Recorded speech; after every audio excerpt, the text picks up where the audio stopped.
Welcome back to alone nursing classes. आज की इस वीडियो में हम बात करते हैं कि नॉर्सेट 5th जो कि सितंबर में है, जिसके 2 मंथ रह चुके हैं, उसके लिए हम कैसे पढ़ें, क्या पढ़ें और अब हमें क्या पढ़ना चाहिए, क्या स्ट्रेटजी फॉलो करें, कैसे पढ़ें, कैसे टाइम मैनेज करें, इन सब के बारे में हम इस वीडियो में आज जानते हैं।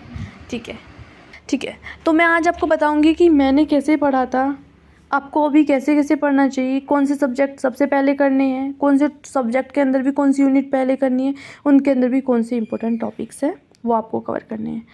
तो सबसे पहले ये है कि आपको वो सबसे पहले क्या करना है, आपको एक अच्छा सा शेड्यूल बनाना है और आपको अपना माइंड सेट करना है कि हाँ भाई मेरे को अच्छे से पढ़ना है। अब तक मैंने जिस तरह से पढ़ा था ठीक है, लेकिन अब 2 मंथ्स के लिए मुझे सिर्फ और सिर्फ पढ़ाई करनी है। ओके, मतलब पढ़ाई करनी है थोड़ा अच्छे से। ओके, अब इसमें सबसे पहले हमें क्या करना है, सबसे पहले हमें वो इम्पोर्टेंट सब्जेक्ट पढ़ने हैं जहाँ से क्वेश्चन आते ही आते हैं। जैसे कि MSN हो गया, फंडामेंटल हो गया, पीडियाट्रिक हो गया, साइकेट्रिक हो गया, OBG हो गया। तो इधर से भी हमें वो टॉपिक्स लेने हैं जो इन सब्जेक्ट में बहुत इंपॉर्टेंट हैं। ठीक है, जैसे कि MSN के जो इम्पोर्टेंट टॉपिक्स हैं वो सबसे पहले कवर करने हैं, उसके बाद में करने हैं। जो बचे हुए टॉपिक हैं वो बाद में करने हैं। उन्हीं टॉपिक्स के क्वेश्चंस, उन्हीं टॉपिक्स की थ्योरी, उन्हीं टॉपिक्स के क्वेश्चंस बहुत अच्छे से करने हैं। क्योंकि क्या है ना, कुछ टॉपिक्स से ना हर एग्ज़ाम में क्वेश्चंस पूछे जाते हैं। जैसे कि मैंने प्रीवियसली भी एक वीडियो डाली हुई है, उसमें मैंने बता के रखा है कि क्या क्या टॉपिक्स जो कि मोस्ट इंपॉर्टेंट है, जिस टॉपिक से एग्ज़ाम में क्वेश्चंस आते ही हैं। 100% एक क्वेश्चन आएगा। जैसे कि हमारा ECC देख लो, ECC से 100% 2 क्वेश्चन देखने को मिलते हैं ECC से।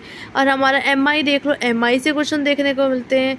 हाँ, हार्ट ब्लॉक से क्वेश्चंस देखने को मिलते हैं। यानी कि कार्डियक से काफ़ी क्वेश्चंस पूछे जाते हैं। तो कार्डियक हो गया हमारा, गैस्ट्रो हो गया, रेस्पिरेटरी हो गया, न्यूरो हो गया, एंडो हो गया। मतलब जैसे कि हमारे कुछ जो कि बहुत कम क्वेश्चंस आते हैं, जैसे कि हमारी स्किन हो गया। ठीक है, स्किन से इतने क्वेश्चंस नहीं पूछे जाते, तो स्किन आप बाद में पढ़ सकते हैं।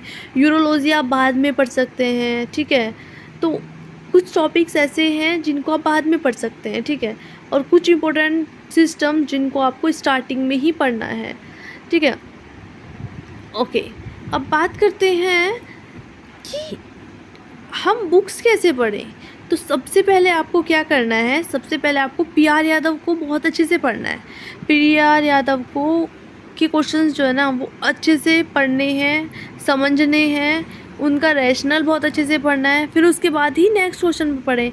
हम लोग कभी कभी क्या करते हैं, हम लोग सोचते हैं कि मेरे को ना 300 क्वेश्चंस करने हैं और हम स्पीड देखते हैं कि हाँ भाई 300 क्वेश्चन बस करने हैं, हमें कुछ समझ आ रहा हो नहीं आ रहा हो, बस 300 क्वेश्चन। इसका आउटपुट आएगा ही नहीं कुछ भी।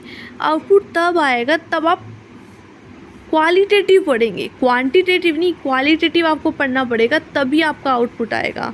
तो क्वालिटेटिव कैसे पढ़ेंगे आप, जैसे कि आपने कोई भी क्वेश्चन किया, ठीक है, आपने थ्योरी पढ़ ली, आप क्वेश्चंस कर रहे हैं। ठीक है, आपने कोई ये क्वेश्चन किया, मतलब कि आपने बहुत सारे क्वेश्चन किए, उसमें से आपको एक क्वेश्चन ना समझ नहीं आया, उसका कॉन्सेप्ट समझ नहीं आया, आपने फिर भी तुक्का लगा के उसे कर दिया, लेकिन आपको समझ नहीं आया। तो आप क्या करें, आप सोचें सही कर दिया आपने, तो आप नेक्स्ट पे बढ़ जाते हैं। लेकिन नहीं, ऐसा नहीं करना है।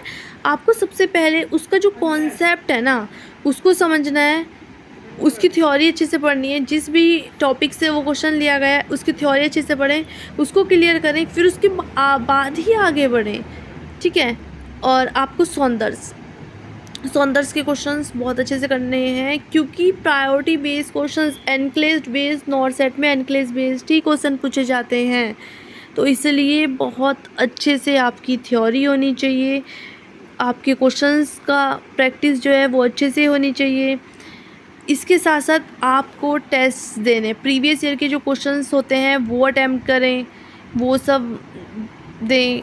सबसे पहले आपको क्या करना है, 3 आवर्स अपना खुद का ऐसे देना है। देखो, आपने ने क्वेश्चन पेपर PDF निकाल लिए, ठीक है, आप क्वेश्चन पेपर देने लग गए। ठीक है, तो 3 आवर्स का टाइम सेट कर लें।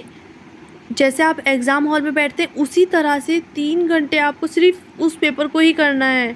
बस ये सोचना है कि हाँ मैं एग्ज़ाम हॉल में हूँ और क्वेश्चन पेपर अटैम्प्ट कर रहा हूँ, क्वेश्चन पेपर मेरे सामने है, 3 घंटे मुझे अच्छे से करने हैं, उसमें आपको टाइम मैनेज करना है, ठीक है। तो इससे आपको क्या होगा, इससे आपका एक तो टाइम मैनेज हो जाएगा, ठीक है, दूसरा आपकी प्रैक्टिस अच्छी हो जाएगी, तीसरा आपको ये पता लग जाएगा कि हाँ अभी आप कहाँ पर हैं, सेल्फ एनालिसिस हो जाएगा, ठीक है, ओके।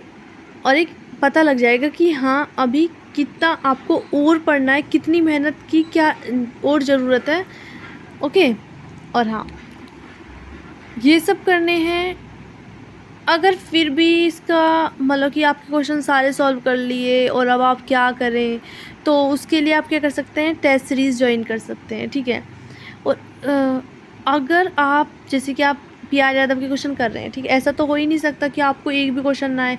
अगर आपके साथ ऐसा हो रहा है कि आपको एक भी क्वेश्चन अच्छे से नहीं आ रहा है, सिर्फ 1-2 क्वेश्चन से आप कर पा रहे हैं, उसके अलावा आपको एक भी क्वेश्चन नहीं आ पा रहा है, तो आप अच्छे से पढ़ाई करें, सौंदर्य से अच्छे से थ्योरी क्लियर करें, उनके कॉन्सेप्ट समझें, ठीक है। क्योंकि एग्ज़ाम में नॉर्सेट के एग्ज़ाम में हर एग्ज़ाम में लेवल चेंज होता है एग्ज़ाम का, तो उसी तरह पढ़ना पड़ेगा आपको।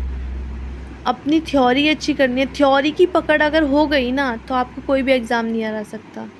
थ्योरी अच्छी हो गई तो क्वेश्चंस तो आप सॉल्व कर ही लेंगे, क्योंकि क्वेश्चंस कहाँ से बनते हैं, थ्योरी से बनते हैं। और वैसे भी उस थ्योरी को ही सिनेरियो में बना के वो क्वेश्चंस डालते हैं, ठीक है। तो उसी हिसाब से आपको पढ़ना है, इसी लेवल से आपको पढ़ना पड़ेगा जिस लेवल के क्वेश्चंस अब नॉर्सेट में आने लग गए हैं। आप सब जानते हैं कि थर्ड नॉर्सेट ऐसा नहीं था जैसा फोर्थ था, और फिफ्थ नॉर्सेट ऐसा नहीं आएगा जैसा फोर्थ है, ठीक है। तो बहुत डिफरेंस आने लग गया है, इसलिए आपको अच्छे से करने पता है। हमारे एग्ज़ाम में सबसे अच्छा ये है कि इमेज बेस्ड क्वेश्चंस आते हैं। इमेज बेस्ड क्वेश्चन से हम स्कोर कर सकते हैं, क्योंकि इमेजेस ऐसी होती हैं कि उन्हें हम ज़्यादा टाइम तक याद रख सकते हैं, ठीक है। कभी कभी हम थ्योरी को बहुत जल्दी भूल जाते हैं, अगर उसी थ्योरी को हम इमेज के थ्रू पढ़ें, ठीक है, तो हमें ज़्यादा याद रहती है। अगर हम उसकी वीडियो देखें तो हमें ज़्यादा याद रहती है, ठीक है। तो आपको इसी तरह पढ़ना है। अब आपके पास ऐसा तो इतना तो टाइम है नहीं, आपके पास 2 मंथ का टाइम है, करने वाले 2 मंथ्स में भी सिलेक्शन ले लेते हैं, ठीक है।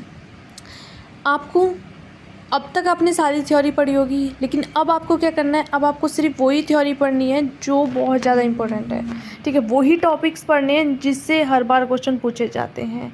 अब मैं इसके लिए क्या कर सकती हूँ, मैं इसके लिए हर सब्जेक्ट वाइज उसके क्या क्या टॉपिक बहुत ज़्यादा इंपॉर्टेंट है मैं वो डाल दूँगी, ठीक है। तो आप उस वीडियो को देख लेना। उसके लिए आपको क्या करना है, इस चैनल को सब्सक्राइब करना है, जिससे कि आपके पास टाइम टू टाइम नोटिफिकेशन आ सके और आप इंपॉर्टेंट टॉपिक्स देख सकें, ठीक है। जो टॉपिक मैंने अपने नॉर्सेट में देखे थे, जो मैंने नॉर्सेट दिया था और फर्स्ट अटैम्प्ट में मैंने सिलेक्शन भी लिया था, वही मैं टॉपिक आपको बताऊँगी। तो वो टॉपिक आप पढ़ें, अच्छे से पढ़ें, उनकी इमेज देखें। मैं आपको ये भी बताऊंगी कि हाँ इस टॉपिक से इमेज आती है और इस टॉपिक से आपकी थ्योरीज बताई जाए, थ्योरी बेस्ड क्वेश्चंस आएंगे, ठीक है। तो वो आपको अच्छे से पढ़ने हैं। फिर उसके बाद जो भी आपका बच जाएगा, अगर आपके पास टाइम बचता है तो उस टाइम में आप उनको कर लेना, ठीक है। पढ़ तो चुके हो ना आप, एक बार सब कुछ, 1-2 बार आप सब कुछ पढ़ चुके हो। अब आपको वो पढ़ना है जो बहुत इंपॉर्टेंट है, जहाँ से क्वेश्चंस आते ही हैं, ठीक है। तो वो टॉपिक्स आपको बहुत अच्छे से क्लियर करने हैं, इमेजेस बहुत अच्छे से देखनी है। अब पता है क्या होता है, अभी नॉर्सेट जैसे कि 3 जून को नॉर्सेट हुआ था।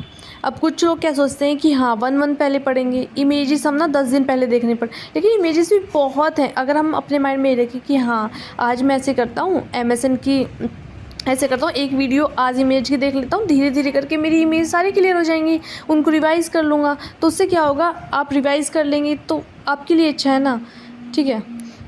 तो आपको एग्ज़ाम के टाइम पे आपको हड़बड़ी नहीं होगी, एग्ज़ाम के टाइम में हाँ ये भी पढ़ना है, वो भी पढ़ना है, वो भी पढ़ना है, वो नहीं होगा। आप इमेजेस देखते रहिए। ऐसे शेड्यूल बना लीजिए कि हाँ एक वीडियो इमेज की देखनी है, पूरे दिन में एक वीडियो देखनी है हमें इमेज बेस्ड क्वेश्चंस की, ठीक है। और एक वीडियो हमें देखनी है जहाँ पर MCQ सॉल्व हो रहे हैं, और अदर हमें पढ़ना है, अपनी थ्योरी पढ़नी है और अपने क्वेश्चन सॉल्व करने हैं। तो इस तरह का आपको शेड्यूल बनाना है, ठीक है। अगर शेड्यूल की बात करें तो जो मैंने शेड्यूल फॉलो किया था, जिस तरह से मैंने शेड्यूल बनाया था अपने लिए, तो मैं वो शेड्यूल भी डाल दूँगी, तो आप उसको फॉलो कर सकते हैं, ओके। चलो ठीक है, अगर आपको कोई डाउट हो किसी भी सब्जेक्ट से रिलेटेड, किसी भी टॉपिक से रिलेटेड, या फिर नॉर्सेट के एग्ज़ाम से रिलेटेड कोई भी डाउट हो, तो आप कमेंट बॉक्स में कमेंट कर सकते हैं। मैं कोशिश करूँगी कि जल्दी से जल्दी उस पर वीडियो बना सकूँ। Okay, bye bye, take care, all the best.